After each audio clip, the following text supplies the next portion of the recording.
DOT Blitz Week is a time where carriers are pulled over and inspected to ensure safety is met.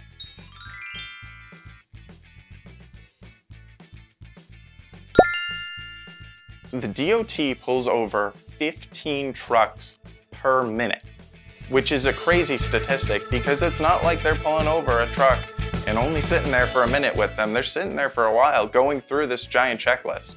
If there's violations, it's going to take them even longer. It's important to remember that not every truck is inspected, but every truck that is inspected is going to see a delay. That driver probably doesn't have access to their phone at that moment because they're talking to the DOT. It should be on everyone's mind during DOT week to over-communicate everything. Over-communicate if you're running behind on your own as a driver.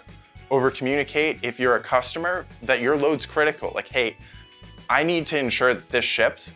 And if that's the case, let your transportation provider know, because that way they can communicate and over-communicate to you. And if if you have a critical load, make sure to have staff ready and on standby for overtime. If it's critical and it's got to go this week, there's a chance it's not going to make your standard 40-hour work week schedule. It's just the nature of the beast this week.